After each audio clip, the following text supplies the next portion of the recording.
He's been behind bars for over 4 decades, longer than Nelson Mandela was. In fact, no convicted Nazi was imprisoned for such a long time, with the exception of Hitler's deputy, Rudolf Hess. Last week, the Court of Appeal of Paris ordered his release, which is scheduled for 25th of July, the day of this video's upload, under one condition, that he be permanently expelled from French territory and deported to Lebanon. His lawyer fears that he might get killed by an Israeli drone when he returns to Lebanon, as already happened with others who returned there. Jailed for allegedly being involved in the killing of a US and Israeli diplomat in Paris, the Lebanese pro-Palestine activist could have been released since 1999, but the French government repeatedly intervened to stop his release. But why? Over the years, more and more information has surfaced, revealing the full extent of the behind-the-scenes scheming that kept him in prison.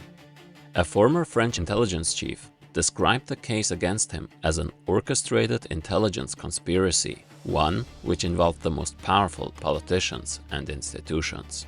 Earlier this year, his release was again postponed.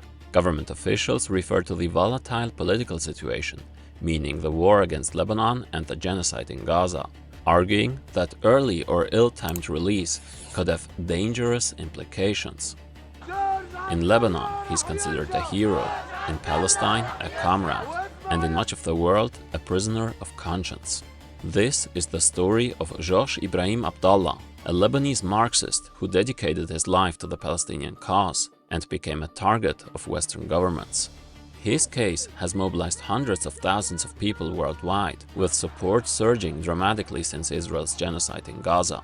Since October 7th, the French government banned several organizations in solidarity with Abdallah. A statement by the domestic French intelligence agency said, "An emblematic figure in the anti-Zionist struggle, the release of Georges Abdallah would undoubtedly constitute an event in Lebanon. He will probably be celebrated as a hero on his return to his country, but also by different movements engaged in revolutionary struggles." Who was Georges Abdallah? Why is he so important for both the Palestine movement and the Western governments? What was his role in the so-called Lebanese Civil War that started in the 70s, his involvement in a certain Palestinian Liberation Front, and in the turbulent years of bombing and assassinations in Paris? And why did Israel and the US pressure France to silence him at any cost? Watch to find out why Georges Abdallah's freedom terrifies the West to this day.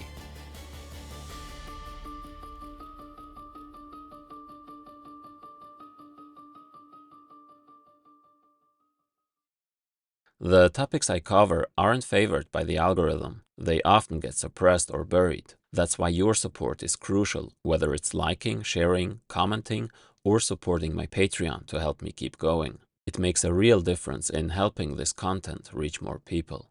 Thank you for being here.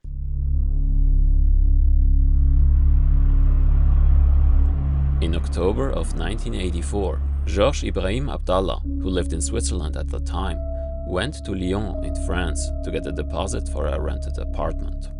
There he noticed 2 men following him around, suspecting they were agents from the Mossad. Turns out they were from French surveillance, which had been monitoring him for some time. On that day, they arrested him for carrying a fake Algerian passport. Abdallah was seen as a top figure of the FARL, a Marxist-Leninist guerrilla group demanding French forces leave Lebanon, but the only charge the authorities could prove was his use of false travel documents.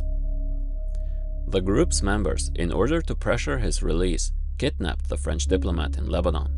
Then, the French intelligence agency struck a deal with the FARL, and they released the diplomat. However, in an unexpected turn of events, French authorities claimed they discovered a gun and explosives in an apartment linked to Abdallah, and broke with their part of the deal. In 1987, French prosecutors charged him with complicity in the assassination of Israeli diplomat Yakov Barsimentov, who was killed by a female gunman in 1984, and in the killing of Lieutenant Colonel Charles Ray, a decorated Vietnam War veteran, and officially a US military attaché in France. As later revealed, Ray's role in France extended well beyond his official title. Although the prosecutors requested no more than 10 years, the court gave him a life sentence, typically 15 to 20 years in France. Something weird was happening behind the scenes. While police said he led the fall, senior French intelligence officials questioned the significance of his role at the time. By 1999, Abdallah had served enough time to be considered for early release. Since then, multiple French courts have ruled in favor of his release, but each time the French state blocked it. 2 years later, Abdallah's former lawyer admitted he had been recruited by French intelligence to spy on his client. Diplomatic cables released by WikiLeaks reveal that, despite his health significantly worsening since 2007, the US State Department under Hillary Clinton repeatedly intervened to ensure he remained behind bars. In 2012, Abdallah was again granted parole. A year later, according to the leaked documents, Hillary Clinton personally called the French foreign minister to pressure French authorities in finding a way to block the court's decision to release him. The interior minister ultimately complied and refused to sign the deportation order. Why was the US so adamant about repeatedly blocking his release? To give a more complete answer, we need to go back in time and learn about the so-called Lebanese Civil War in the 70s and Georges Abdallah's role in it.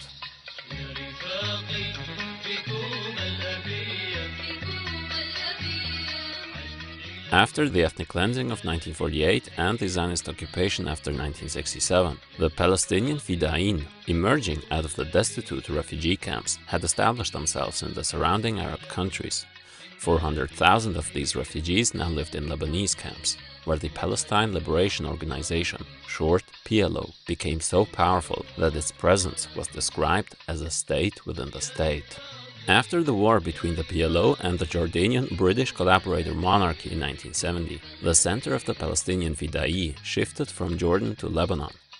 Just as in Jordan, the Palestinian refugee community there would link up with local revolutionary groups in their mission to liberate Palestine, and thus proved a danger to the ruling collaborator class in Lebanon. The Lebanese masses cared deeply about the Palestinian cause, and many would join the ranks of the Palestinian guerrillas.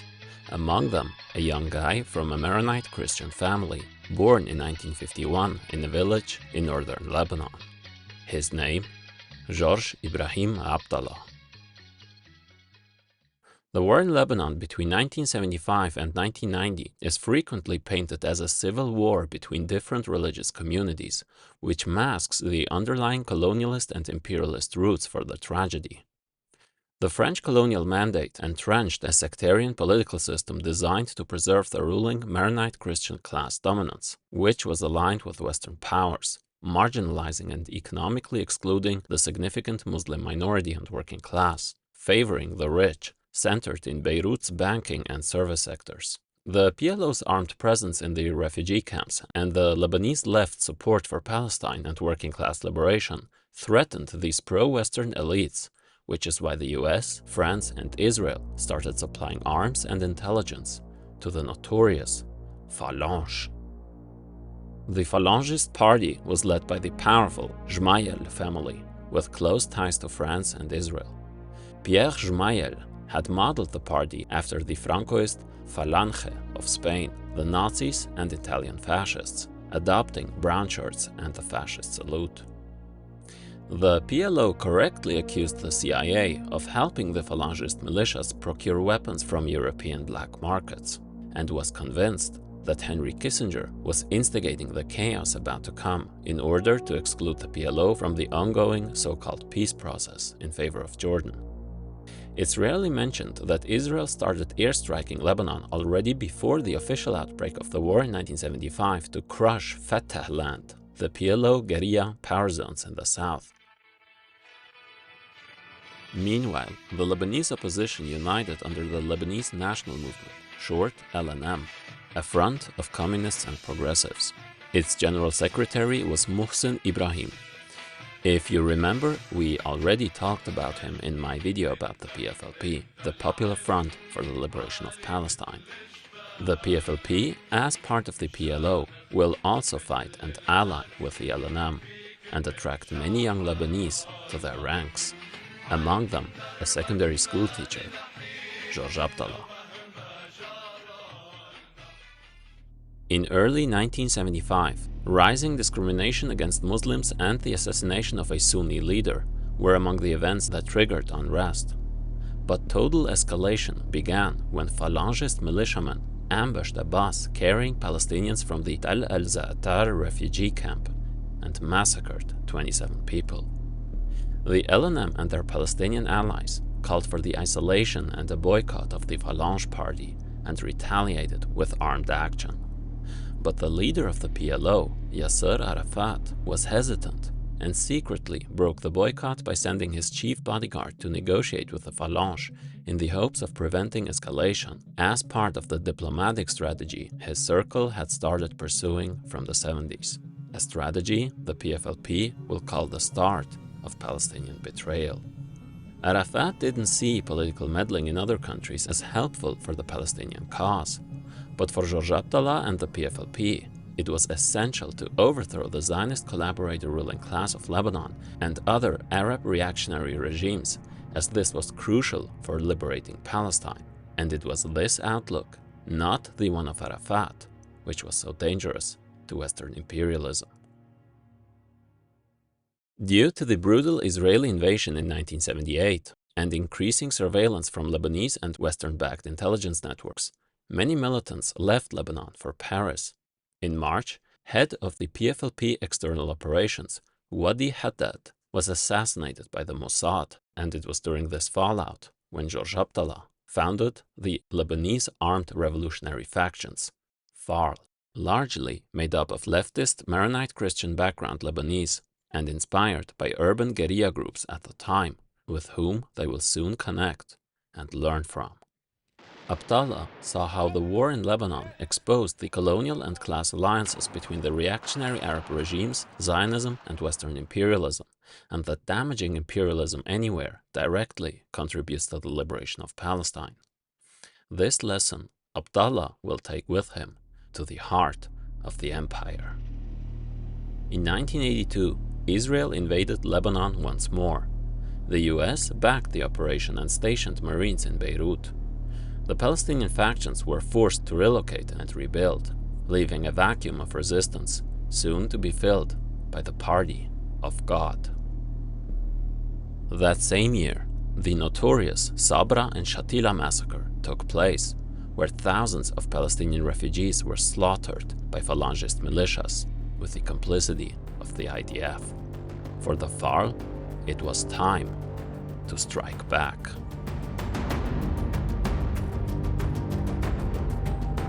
At the time, the French capital served as a strategic internationalist hub for both refuge and the opportunity for organizing anti-imperialist operations, particularly in solidarity with Palestine. The FARL now acted both in Lebanon as part of the successor front to the LNM and in Western Europe, where they will claim responsibility for coordinating 7 attacks in France as retaliation for French imperialism and support for Zionism in Lebanon. The FARL asked in a statement, "Who are the terrorists? Is it them, or is it, quote, those who kill a young West Bank Palestinian because he resists the annexation of his country by Israel, those who bomb the civilian population in southern Lebanon?" Abdallah never denied his role in the anti-imperialist struggle, but the evidence for his direct involvement in the killings was never proven. Still, he always refused to apologize and to renounce his views.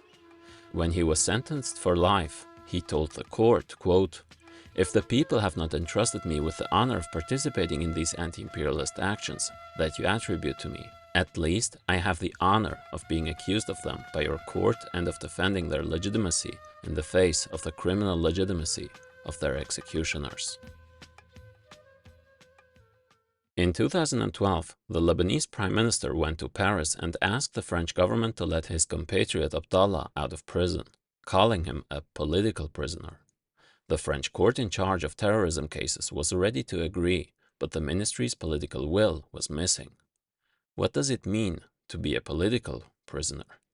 Let's look at the example of a baguette Nazi, Maurice Papon.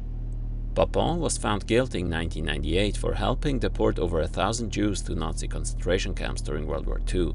He was jailed in 1999, but was released in 2002 because of poor health. Before that, he held top positions in post-war France, including Paris police chief and cabinet minister. While being a police chief, he oversaw the 1961 Paris massacre, where up to 200 Algerian protesters were killed, many drowned in the Seine. Why has Abdallah spent over 10 times longer in prison than a Hitlerite responsible for far greater crimes? This cannot be answered by looking at the law, but at the politics. Israel consistently framed Abdallah as a continuing security threat. Through coordination with the US Department of Justice and the Office of External Litigation, Israeli concerns were elevated to a high priority in the US's diplomatic pressure strategy. In cables with the US, the French Security Service was quoted advising judges that Abdallah's release would be destabilizing and dangerous. Throughout the 70s and 80s, several Palestinian officials in Europe were assassinated through the involvement of the Mossad, the Israeli intelligence agency, which of course enjoyed total impunity. Though the official role of one of the killed, James Ray, was listed as Assistant Army Attaché, in reality, it was reported that this function served as a cover for CIA or DIA operatives, especially during the Cold War. So locking Georges Abdallah behind bars is not merely about punishing a militant. It is part of a broader war between imperialism and anti-imperialism. For the United States, keeping him imprisoned serves to equate anti-imperialist resistance with terrorism. Releasing him would shatter that narrative, undermine years of propaganda, and represent a symbolic concession to armed struggle, an outcome that would damage the aura of imperial authority and expose the fiction of the peaceful liberal order. The French ruling class shares these anxieties. Abdallah has long been supported by leftist, anti-colonial, and pro-Palestinian networks in France. His release could re-energize revolutionary organizing, especially among immigrant, working-class communities, already critical of France's colonial legacy and repressive, racist domestic policies. Israel knows and fears that Abdallah's freedom would further validate armed resistance as a legitimate response to occupation, directly challenging Israel's narrative of self-defense and likely inspiring renewed revolutionary momentum across the Arab world and among pro-Palestinian movements in the West. At a moment of deep political crisis and rising revolutionary consciousness, this is precisely what these states want to prevent. Georges Abdallah is dangerous as a symbol for resistance, especially because he was an anti-imperialist both in Lebanon and in the imperialist centers. From his prison cell, Abdallah never stopped speaking out and did several hunger strikes, not for himself, but for other political prisoners in Turkey or in Palestine, to reinforce anti-imperialist unity across borders. From behind bars, he urged global mobilization to free the PFLP's current General Secretary, Ahmed Saadat, who was initially imprisoned by the Palestinian Authority and later by the Zionist entity in 2006, where he remains in prison to this day. Saadat responded with a public letter praising Abdallah, calling him a symbol and model.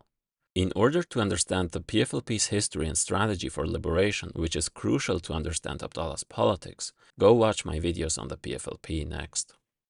In letters from prison in April of last year, he addressed the Palestine movement, specifically emphasizing the need to support and legitimize the anti-imperialist and anti-colonial resistance. Quote, Faites fleurir 1000 initiatives solidaires pour la Palestine et sa résistance glorieuse. Let 1,000 acts of solidarity with Palestine and its glorious resistance blossom.